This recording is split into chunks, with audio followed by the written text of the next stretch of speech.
Hello everybody, this is Gold League Gamer 1 and Dyne, and welcome back to Let's Play Final Fantasy VI. And Kefka was nice enough to provide some conveyor belts to ride on. Whee! Oh, that was a pretty short one, though. Yep. Even I enjoy amusement parks every now and then, because I have so much fun in delightfully crushing people with scary clowns and other forms of massive destruction that scar them for lives. Wow. Okay, my voice is warmed up. I can do anything right now. Oh good, because we're actually going to need your Kefka voice when we get to the very end of this LP. Well, this is the very last dungeon. I'm just going to play some solitaire while I wait for you guys to arrive. In the meantime, enjoy all the many bosses and enemies I have lined up for you. Like including this Vector here. Apparently it is a fourth. It's four different Vectors. Yep, they just laid all the sprites on each other, and they actually do that in Final Fantasy IV too, but with a much harder enemy. Now we finally get to see Umaru and Gogo in action. That storm is an ability thanks to the Blizzard Orb. Yep. It's all enemies for ice damage. Yeah, although I may not use Gogo and Umaru in the final fight. They'll probably be one of the few people I put in back of the line. Yeah, they're useful, but if you know how to use them. Okay. Again, with Gogo, his mimic ability comes in super handy if he's able to mimic a super strong attack.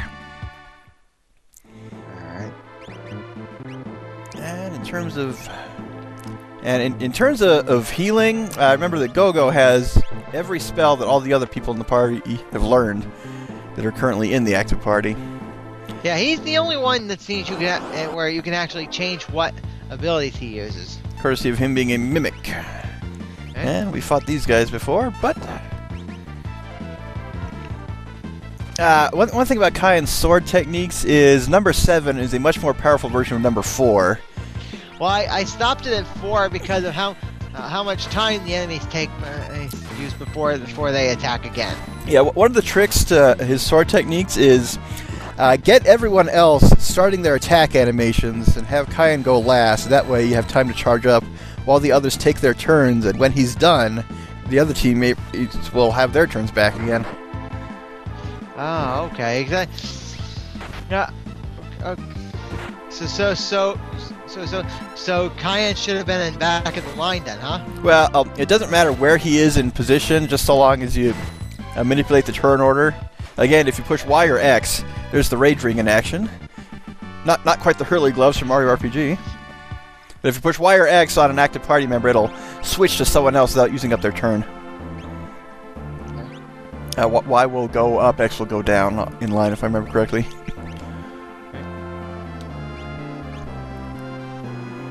And this is party number 3. They're going to be facing up against one of the bosses in here that you cannot skip. Yeah. Yeah, you cannot change Umaru's equipment. And unfortunately, Kyan could have better. There's crystal equipment available in some towns before coming in Nutkin suit. That is for Stragor Realm. And it's pretty good, but the Behemoth suit is the best thing they can get.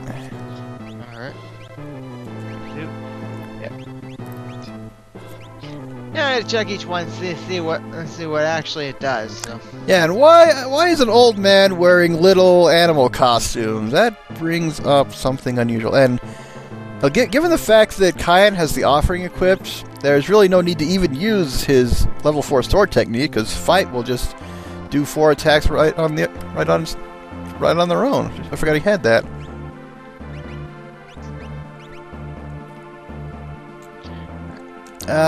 For Gogo, I'd recommend giving him something to boost his abilities. Either something to boost strength or magic, so probably a gold hairpin and earrings maybe, or something that boosts his strength if you're using tools. Enoch. These guys like to confuse, if I remember correctly. Okay. Yep, I was correct. So if you have relics to protect against confusion, now's the way to go. Oh, Quadra Slice. He's using his level 7. They have Quadra Slam and Quadra Slice. Fortunately, enemies are much more weak than party members when it comes to resisting damage. Okay. And Cold Dust. That's going to freeze someone. How does that work? You froze the Yeti!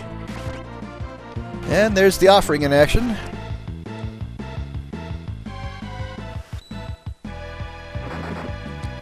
One down, 2 to go.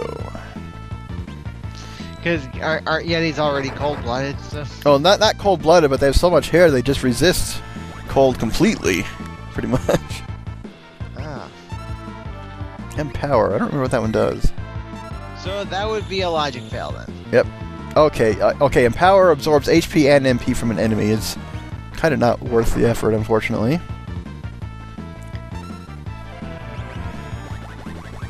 Let's see. Kai's level 6 is I think it's called Stunner. It hits all enemies and inflicts stop. 7 was a Quadra Slice. 8 is Cleave, which can instantly kill any enemy not susceptible to it. Or any enemy not resistant to it, if they're susceptible. Ah. Dyslexia strikes again. Yeah. Yeah, Kai's regular attacks with the offering are doing more than the Quadra Slam. Yeah, which is weird if you ask me. He got frozen too. He didn't get to show off. It's entirely possible to cast fire on your own team, but you have to deselect the enemy, well, simply just by pushing right.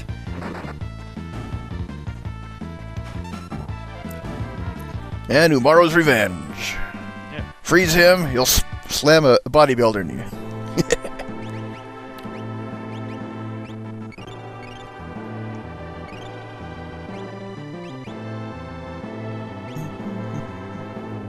Enjoy the final dungeon music for a bit here.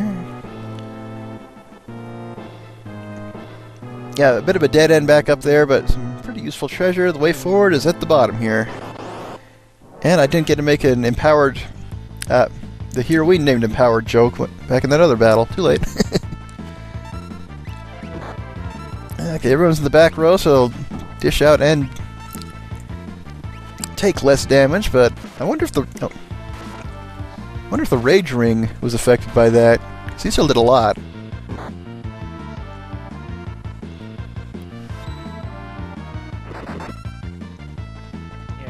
I wonder if anyone ever called Pummel Poumel. Well, if you have a Frenchman who insists on the pronunciation, there was a Poumel. Ah. Oh, Evil Oscar absorbs ice. Oh well, that'll undo it. Yeah, you can give Umaro a free pass for accidentally healing the enemies because he's out of control. There it is again, the Poumel.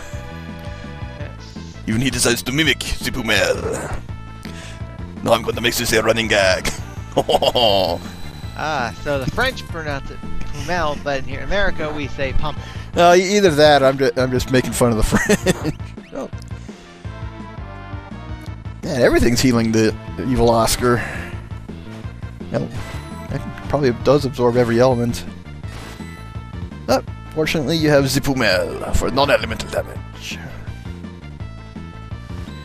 Oh, I could even bring in my Kermit the Frog, Frenchman, from my Breath of Fire 2 Let's Play, even though his name was Tapita. Ho, Steverino! I thought that was your Simon Belmont voice. No, Simon Belmont is slightly deeper than that. Kermit the Frog has a slightly higher pitch. Even though it's kind of hard to switch between the two on a whim like that. Yeah. All in good fun. Yes. Sour Mouth is... Yeah, that would be a good idea of a game. They should go Castlevania, Legend of the Belmont Brothers. There's one a frog and one a bear? No, because aren't Simon and Trevor brothers? No, Trevor is Simon's grandfather. Oh. I don't think there's ever been a single generation of Belmont that's where there was more than one who fought Dracula at a time. Because going by both canon and non-canon, you have Sonia, Leon, Trevor, Simon, Jonathan, Christopher, Soryu, Richter, John Morris, Jonathan Morris, who aren't Belmont, and Reinhard Schneider's not a Belmont. Julius Belmont. Yeah. And or maybe not Legend of Belmont Brothers, because they call it Super Belmont Brothers. Maybe. Well, you kind of have Simon in Super Mario crossover. Yeah. Best thing to do is hit those guys with remedies. Yeah, I didn't think of that. But doesn't matter if they're blind, because again, that blindness bug is still present. Yeah, blind or not, they can still attack. Yep, and they won't miss thanks to the bug. Excuse me. Yes, take off the wall ring. Oh, too bad you don't have any earrings on hand. Those would increase Saban's blitz power.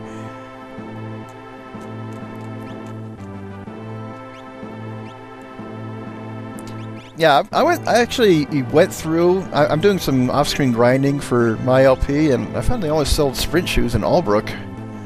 Because I went through every town and every store to make sure everyone had their best equipment. Because I'm at the point where I need to get about 20 levels to survive the next areas. I'll have to go back. I'll have to go back through the Phoenix Cave and take on the Red Dragon. It's a lot harder in that version. The Red Dragon, which is nothing like the Red Dragon from Kirby Superstar. Nope. Of course, I found that to be the hardest boss the first time I played through the game. That was before learning the magic of guarding and how broken it is. Oh. Well, like I said, Go-Go did leak damage to the evil Oscar. Yeah, there's that old life shaver. And it even hits people who are floating.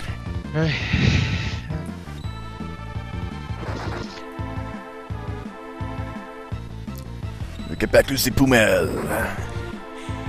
Because we have nothing else to say with the course of this battle. We've already fought all these enemies.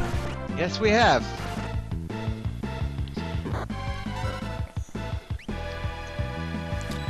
This ought to kill him. Not quite.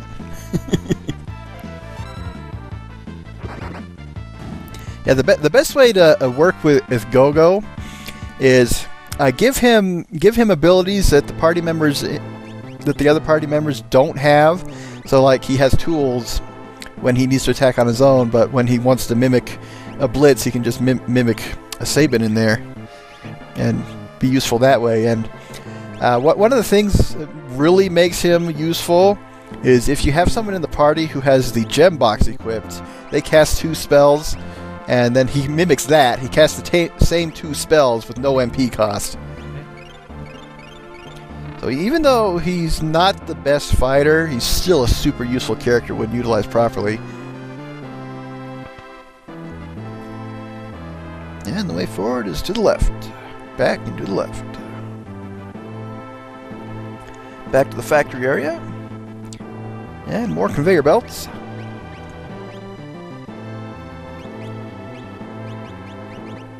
I'd make a Portal 2 reference, but it really doesn't fit too well because there's no death trap and repeated part of "this is where he kills us."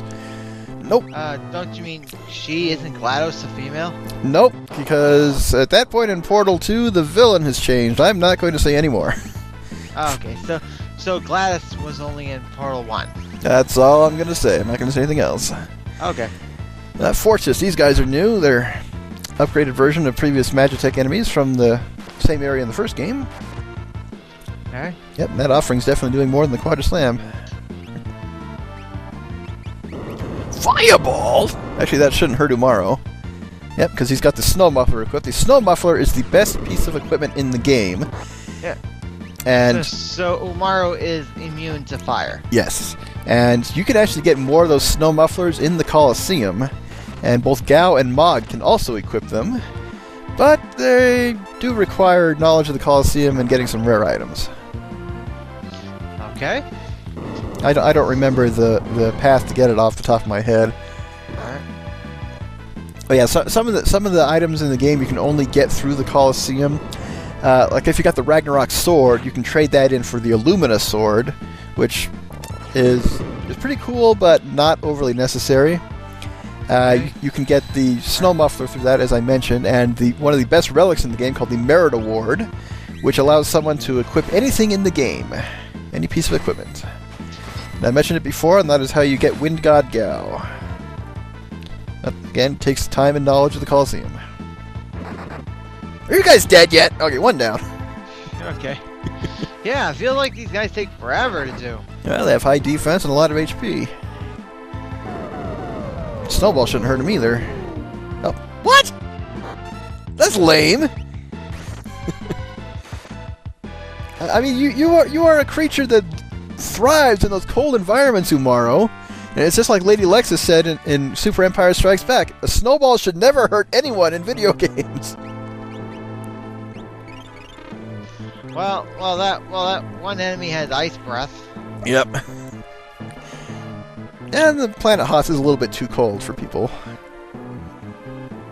Now, if you need to go back, just go through that pipe right there.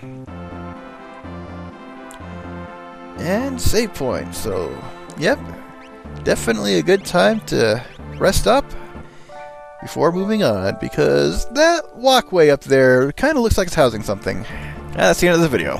And until next time, this is Gold League Gamer 1 and Dyne. Later, folks.